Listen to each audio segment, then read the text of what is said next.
Aujourd'hui dans le Bitcoin, est-ce que le ETF Bitcoin ETF serait déjà pricé? En gros, ça signifie que les personnes qui attendent la news du ETF ont déjà investi dans le passé sur cette news et n'attendent pas justement la news pour acheter du Bitcoin. Eh bien, je pense qu'on a eu la réponse et on va checker ça dans cette vidéo. On va directement commencer par le 3 jourly. Alors pour les personnes qui continuent à trader la tendance des EMA ici, eh bien ça ne fonctionne plus très bien. D'accord, quand la tendance est haussière, qu'est-ce qu'il faut faire? Il faut shorter. Quand la tendance est baissière ici, il faut longuer. Ici, la tendance est réellement anarchique. Du coup, qu'est-ce qu'on fait? Eh bien, on vire les EMA, puisque là, pour l'instant, ça sert pas à grand-chose. Les EMA, c'est quand la tendance est bien définie. Là, pour l'instant, c'est un peu le bordel entre nous. Là où c'est moins le bordel, c'est sur le RSI. La partie jaune ici, ignorée pour l'instant, ça sera pour le jourly après. Par contre, la partie rouge, ultra intéressant avec pas mal de retests. 1 fois, 2 fois, 3 fois, 4 fois. Et on reteste cette zone de résistance assez importante sur le RSI. Un breakout de ce truc à la hausse, hop, retest pour aller toujours plus haut. La zone danger, c'est environ autour des 75. Donc il y a encore de la marge pour monter ici sur le RSI si on breakout ça à la hausse. Et également, chose ultra intéressante, regardez bien sur le Open Interest et l'Action Price. On a testé ici quasiment le top de ce range. D'accord, ici on a une sorte de range. Hop, on a testé le top, presque. Par contre, ici sur l'Open Interest, eh bien les positions ne sont pas trop ouvertes. Qu'est-ce que ça signifie? Eh bien, ça signifie que cette tendance haussière risque de se terminer une fois qu'on est sur le top. Je rappelle qu'on est sur une sorte de range gigantesque également sur l'Open Interest. Le top, il est autour des 4,4 milliards. Et avec ce pump énorme jusqu'aux 30 000 $ qu'on a eu il y a quelques jours, eh bien, on est monté que très peu sur l'Open Interest. Et ça signifie, selon les backtests, si on dézoome un peu, on met ça en semaine-ly, eh bien, que la TP qu'on attend dans cette zone, d'accord, plus ou moins ici, eh bien, elle est bien plus haute que les 30 000. Puisqu'avec ce petit mouvement sur le Pinterest, on a réussi à monter sur le top de ce range. Alors imaginez si on teste ça ici à la hausse, les 4,5 milliards. Je rappelle que l'Open Interest, c'est la totalité de l'argent dans les futurs, long et short additionnés. La bougie qui a fait beaucoup de dégâts, beaucoup de sang sur le marché, c'est celle-ci, c'était lundi, gros pic à la hausse, énormément de sélection naturelle qui a été prise dans cette zone. Regardez bien comme c'est précis dans cette zone. Tout ce qui est vert là, c'est sélection naturelle. Et qu'est-ce qui s'est passé sur Binance? Hop, on a tout pris à la hausse et maintenant il n'y a plus rien. La question que maintenant tout le monde se pose, is the Bitcoin ETF already priced? That's the question que je me demande. On a eu la réponse simplement parce que si c'était pas déjà pricé, ce mouvement de malade ici n'aurait jamais eu lieu. C'est-à-dire que la hype de l'ETF est toujours présente et que y a des gens simplement qui attendent cette nouvelle officielle bien sûr pour longuer ou bien pour acheter en spot le Bitcoin. Là, c'était seulement sur 1 heure ou 2. Je rappelle qu'il y a eu une fake news sur Twitter il y a 2-3 jours qui annonçait le ETF, la confirmation, et en fait c'était une fake news. Et du coup tout le monde a longué ici, d'accord, tout le monde a longué, tout le monde a acheté en spot, peu importe. Et ensuite fake news et ça s'est pété la gueule. Ça se voit pas très bien aujourd'hui, mais regardez ici en 4 heures, grosse tige à la hausse et au final ça fait un inverted hammer. Ça fait des dégâts. Ça c'est uniquement mon avis personnel, ça n'engage que moi. Si la ETF était déjà pricée, on n'aurait pas eu un truc comme ça. Donc selon moi c'est une mauvaise news vu que c'est une fake news. Mais en même temps, une bonne news puisque la hype est encore présente. Et sinon également, ce qui se passe là, c'est ultra propre. Je sais pas si vous voyez la résistance ici. En gris, résistance, résistance, résistance, résistance. Ici, résistance. Et là, on a breakout à la hausse, retest pour faire un énorme pump à la hausse. Donc ça également, c'est plutôt positif puisque là, c'est simplement la chart qui continue. Breakout, retest pour aller beaucoup plus haut. Pour les targets 0,58, ça a déjà été atteint, 0,666 même. On a même pété encore plus haut avec cette fake news là, ça allait to the moon totalement. Et là, pour l'instant, aujourd'hui, en tout cas, ce qu'on peut voir, c'est que le 0,58 fait office de barrage, vu que c'est vraiment la première résistance d'une tendance haussière comme ça. Donc là, c'est vraiment le premier TP, c'est ultra précis, au poil de... un poil d'antenne de fourmi près. Et également, sinon, sur Special Go, il n'y a pas grand-chose, on était sur un butterfly. Est-ce qu'il a atteint sa fameuse target du 0,58? C'est ce qu'on va shaker. On prend ici ce côté-là, le top. Je pense que oui, mais on va vérifier, ouais. 0,58, même 0,66, même le 0,786 pour ceux qui ont tradé. Et ensuite, hop, to the moon. Donc ça, c'est ma stratégie de trading des harmonic patterns. Je fais toujours le 0,58 comme première target. Certains prennent le centre comme première target. Personnellement, je préfère le Fibonacci. Et ça, vous pouvez le configurer ici sur, mettez Fibonacci 0,58, 1 et 1, 2, 7, 2. Voilà, target 3. Les short-term holders toujours en PLS sont même carrément en perte. Là, c'est carrément sous le 0, alors que durant ce dump-là, il était sur négatif, enfin sur le neutral, pardon. Ici également, c'était neutral, après on a pumpé. Et là, on est dans le négatif. C'est-à-dire que les gens, ils sont encore plus en perte que ici. Oula, là je parle des short-term holders. Souvent quand les short-term holders sont sur du neutral ou en perte, c'est souvent un très bon point d'entrée sur du moyen terme, voire même du long terme. Ici par exemple c'était ultra en perte, hop, fallait acheter. Ici pas mal de pertes, on a quand même pumpé pas mal avant de bien se péter la gueule.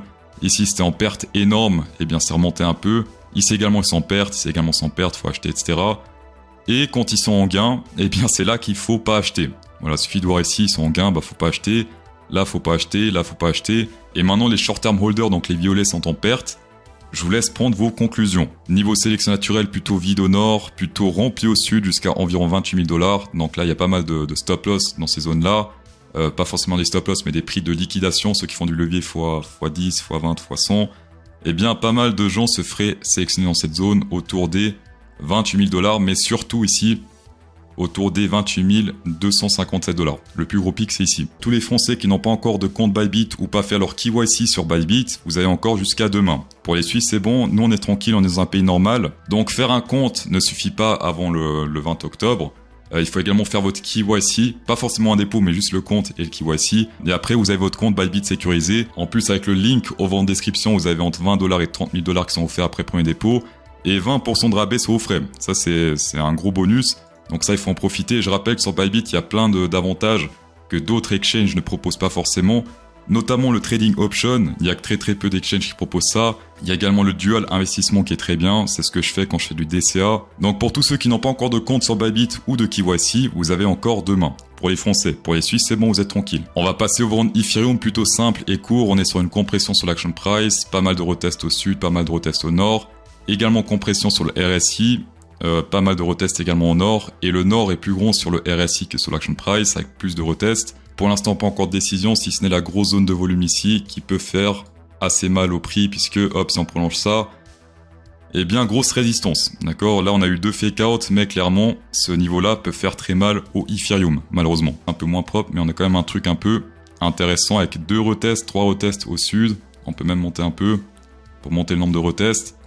Mais c'est moins précis. On peut littéralement faire une sorte de compression comme ça ici, alors que sur le Bitcoin, c'est vraiment un range. Est-ce que historiquement, fallait acheter ici? Ici, oui.